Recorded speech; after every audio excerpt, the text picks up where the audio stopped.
त्यांच्या अध्यक्षतेखाली सत्कार आणि ज्यांच्या वडिलांवर काम केलं त्यांच्या हस्ते सत्कार, म्हणून हा वेगळा सत्कार माझ्या जीवनातला आहे असं म्हणायचं. वेळ बराच झाला, परंतु बऱ्याच लोकांनी सांगितलं, सुरेशरावांनी सांगितलं, मदत केली. कारण राजकारणामध्ये काम करत असताना आपण ज्या पक्षात काम करतो, ज्या नेत्याबरोबर ज्या कार्यावर काम करत असतो त्याच्यावर निष्ठेनं काम करायचं मी पहिल्यापासून शिकवलं. माझ्या जीवनामध्ये एक विधानसभा मी हारलो. दिदी त्यावेळेस मला साहेबांनी दुसऱ्या जिल्ह्यात तिकीट दिलं आणि त्या ठिकाणी बाहेरचा म्हणून सगळ्यांची विरोध करा. पक्षाचे बी काँग्रेसच्या विरोधात गेली, राष्ट्रवादी विरोधात गेली आणि मला हार पत्करावी लागली. आणि ज्यांनी माझा विरोध केला त्यांना पुढच्या वेळेस तिकीट भेटल्यानंतर ते आदरणीय स्वर्गीय झालेत आमचे सातवसाहेब, त्यांना वाटलं मी त्यांचं काम करीन की नाही. आणि आमची धर्मपत्नी मला भांडायला लागली, तुम्हाला पडले त्याचा प्रचार तुम्ही कसं काय करता. मी त्यांना सांगितलं की राजकारण मला करायचं, पक्षात राहून गद्दारी करणारा कार्यकर्ता मी कधीच नाही आणि राहणार. भले आपण पक्ष सोडू, परंतु पक्षामध्ये राहिल्यावर तो आपली आईप्रमाणे असते आणि पक्षावर ही निष्ठा असली पाहिजे. आपण सगळे कार्यकर्ते आहेत. आपल्याला सगळ्यांनी सांगितलं की सर्वसामान्य माणसाला आज भारतीय जनता पार्टीनं उच्चपदी दिलं. मी प्रथमतः तर तुमच्या सगळ्यांचं तुम्हाला धन्यवाद देतो की जनतेच्या सेवेमुळे मला इथपर्यंत जाता आलं.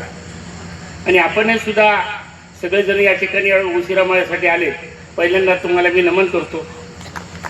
त्याचप्रमाणे आज या ठिकाणी ज्या पद्धतीनं सर्व नेते माझ्या सत्काराला, त्या सगळ्या नेत्यावर मी काम केलेलं आहे. आमची संयोजन समिती आहे. भगवान वाघमारे असतील, स्वराज परियार असतील, भीमराव हात्यांबेर असतील, कीर्तिकुमार बुरंडे असतील, प्रमोद वाकडकर असतील, विठ्ठल रबजडी मामा असतील, विजयराव वरपुडकर असतील, तुकाराम साठे असतील, संतोषराव मुरकुटे असतील, चंद्रकांत बोकन असतील, नानासाहेब राऊत असतील, अशोकराव तरोटे असतील, अभय कुणगीर असतील, चंद्रकांत डाळे असतील, विशाल बुधवंत असतील, विष्णुभाऊ कुटे असतील, राजेंद्र वडकर असतील, या ठिकाणी आसारामजी संतोष धारासुरकर असतील, चिंचाणे असतील, मुंजबाई गावकर, भारत आवाड, आनंद बसवडे, याच्यातले एक किंवा दोन जर सोडली नाही दिदी तर सगळ्याबरोबर मी काम केलं. आता बंडू जाधव साहेबांनी तुम्हाला सांगितलं की तुम्ही लक्ष देत नाही, पण मी त्यांच्याकडे लक्ष दिलं विरोधी पक्षात असताना सुद्धा दिलं की नाही. ते म्हणले बाबा माझ्या गावामध्ये मी खासदार इकडला आहे, मी जरा तिकडला आहे, तिकडे जरा जुन्या गावात माझ्या जन्मभूमीत जरा काहीतरी फंड द्या. मी तयार झालो, त्यांनी घेतले नाही, पण मी त्यांना पत्र दिलं होतं. सुरेश आता आमच्या नेत्यानं खरं म्हणजे नोकरी सोडली म्हणा, तसं काही नाही. राजकारणात मला जबरदस्ती सुरेश वरपुडकर साहेबांना आणलं. हे कोणाला ते सांगत नाही नोकरी सोडली. अहो त्यांना कुठेतरी एका माणसाला कारखान्यात उभं करायचं. मी त्यांचा मित्र होतो आणि नेमकं 2:45 वाजता त्या पोराची काहीतरी गडबड झाली आणि मग आता काय करायचं. मला म्हणजे तुझ्या जातीचं सर्टिफिकेट आहे का, म्हणतात तुम्हाला काय जात माहीत नाही का, आहे का सांगता मला आहे.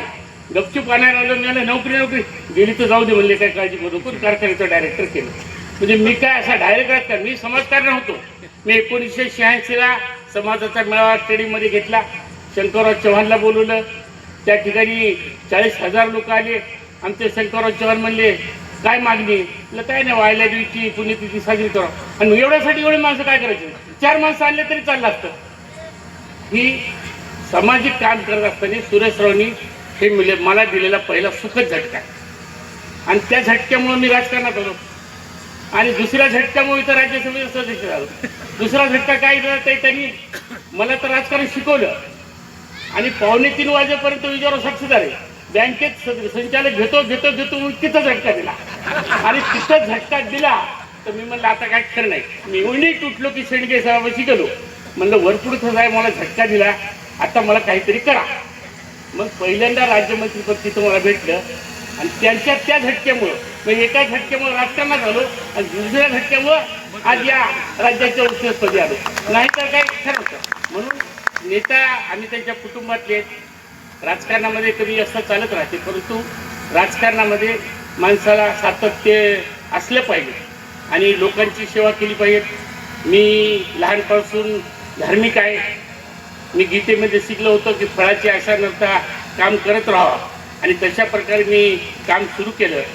मला आजपर्यंत जेवढे पद मिळाले तेवढे पद न मागताच मिळाले. मी एकदाच मागितलं आणि एवढं पोट तिरकीने मागितलं ते मला भेटलं.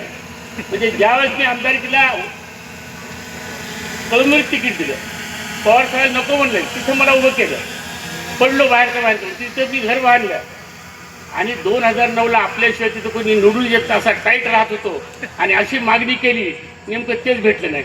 तेव्हापासून काही मागायचंच नाही म्हणले. आता हे म्हणले आमचे नेते, बरोबर आहे, मला वाटलं विधान परिषदच मागावं, मागली ती होती पण ते भेटलं नाही, भेटली राज्यसभा. आणि म्हणून आजपर्यंत म्हणजे सुरेश सरांनी सुरवंदा कारखाना डायरेक्ट दिला, त्यांनी झटका दिल्यामुळं महामंडळ भेटलं. पण जे जे पद मला भेटले त्या त्या ठिकाणी मी सुरेश सरांचा, मान्य बोर्डीकरचा कार्यकर्ता होतो, कसं राजकारण करायचं त्यांनीच मला शिकवलं.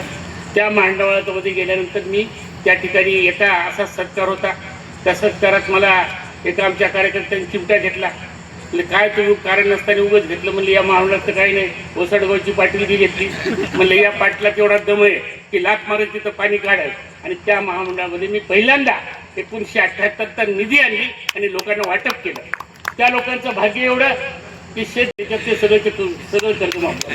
म्हणजे एवढा आमच्या समाजाला त्या ठिकाणी बेनिफिट झाला. आणि हाच बेनिफिट राज्यामध्ये सगळीकडे असल्यामुळं मला आधी तर माहीत नाही, मी राज्यसभा कधी मागितली नव्हती. मी पुढच्या महिन्यात होणारा 4 महिने तिकडे त्यासाठी तुमच्याकडे बी आलो असतो, तर ते काही कामच पडलं नाही. सुरेश सरांना म्हणलो होतं आता आपल्याला विधान परिषद मागायची, मुटकुळे सरांना मागायची असं म्हणलं होतो, परंतु पक्षाने एवढं भरवून दिलं.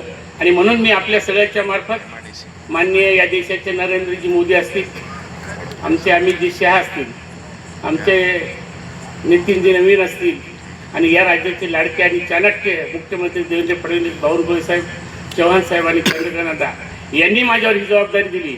मी तुम्हाच्या मार्फत त्यांना शब्द देतो की त्यांनी टाकलेला विश्वास हा मी कधीही सार्थ केल्याशिवाय राहणार नाही, एवढंच त्या ठिकाणी वचन देतो.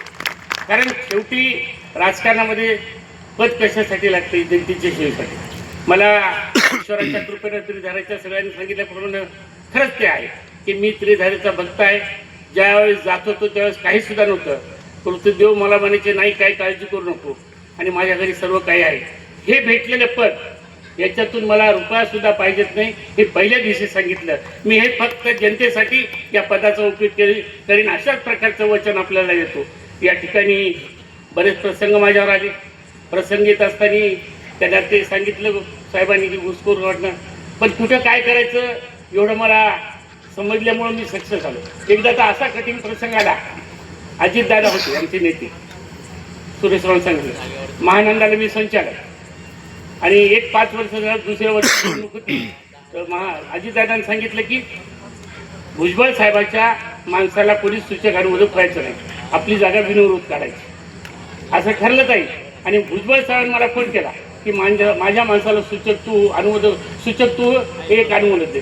म्हणलं आता दादाने सांगितलं व्हायचं नाही, हे उपमुख्यमंत्री व्हायचं, किती मोठ्या सारख्या गरीब माणसाला फायदा.